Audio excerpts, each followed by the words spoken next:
मित्र मैत्रिणींनो नमस्कार. पुन्हा एकदा मी आपल्या समोर सादर झालोय एक महत्त्वपूर्ण असा शासन निर्णय घेऊन. आणि या शासन निर्णयामध्ये शासकीय कर्मचाऱ्यांच्या पेहरावा संदर्भात अत्यंत महत्त्वपूर्ण अशा मार्गदर्शक सूचना देण्यात आलेल्या आहेत. तर हा व्हिडिओ सुरू करण्याच्या पूर्वी आपण हे चॅनल एज्युकेशनल मनोहर यावर आपण नवीन असाल तर हे चॅनल आपण सबस्क्राईब करायला विसरू नका. आणि हे चॅनल सबस्क्राईब केल्यानंतर हा व्हिडिओ बघून झाल्यावर जास्तीत जास्त शासकीय कर्मचाऱ्यांना शेअर करायला आपण विसरू नका. तर दिनांक 15 मार्च 2024 रोजी एक अतिशय महत्त्वाचा असा शासन निर्णय निर्गमित करण्यात आलेला आहे. यामध्ये कर्मचाऱ्यांच्या पेहरावा संदर्भात अत्यंत महत्त्वपूर्ण अशा मार्गदर्शक सूचना सांगण्यात आलेल्या आहेत. तर ह्या मार्गदर्शक सूचना काय आहेत हे आपण आजच्या व्हिडिओमध्ये पाहून घेऊया. तर कर्मचाऱ्यांच्या पेहरावा संदर्भात मार्गदर्शक सूचना निर्गमित करणे व संबोधनाबाबत राज्य शासनाच्या शालेय शिक्षण व क्रीडा विभागाकडून दिनांक 15 मार्च 2024 रोजी अत्यंत महत्त्वपूर्ण असा शासन निर्णय निर्गमित करण्यात आलेला आहे. राज्यातील सर्व शिक्षक कर्मचाऱ्यांचे पेहराव कसे असावेत याबाबत मार्गदर्शक सूचना देण्यात आलेल्या आहेत. यामध्ये सर्व शिक्षकांचा दैनिक पेहराव हा शिक्षकीय पदाकरिता अनुसरून असणे आवश्यक असावे. तसेच सर्व शिक्षकांनी परिधान करण्यात आलेला पेहराव हा व्यवस्थित असावा.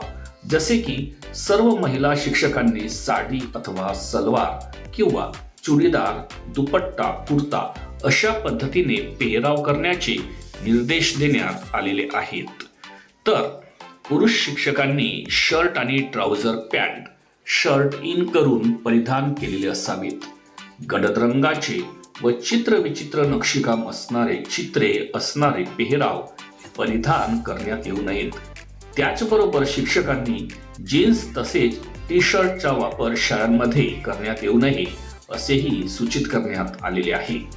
तसेच परिधान करण्यात आलेला पेहराव हा स्वच्छ तसेच नीटनेटका असणे आवश्यक असणार आहे याची दक्षता सर्व शिक्षकांनी घेण्याचे निर्देशित करण्यात आलेले आहे.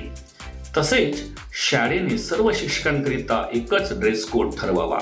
यामध्ये पुरुष व महिला शिक्षक यांच्याकरिता परिधान करावयाच्या पेहरावयाचा रंग हा फिकट असावा, तर पॅन्टचा रंग हा गडद असावा. तर महिला व पुरुष शिक्षकांनी पोशाखाला शोभतील अशी पादत्राणे जसे की पुरुषांनी शूजचा वापर करण्यात यावा. तर स्काउट गाईडच्या शिक्षकांनी स्काउट गाईडचेच ड्रेस वापरावेत. यामध्ये वैद्यकीय कारण असेल तर पुरुषांना किंवा महिला शिक्षकांना बूट म्हणजेच शूज वापरण्यामधून सवलती देण्यात येणार आहे. तसेच राज्यातील सर्व व्यवस्थापनांच्या शाळा अंतर्गत कार्यरत शिक्षकांच्या नावापूर्वी TR अथवा T असे संबोधावेत असेही निर्देश करण्यात आलेले आहेत. या संदर्भात राज्य शासनाच्या शालेय शिक्षण व क्रीडा विभागाकडून दिनांक 15 मार्च 2024 रोजी निर्गमित करण्यात आलेला सविस्तर जो शासन निर्णय आहे तो आपण पुढील प्रमाणे पाहून घेऊ.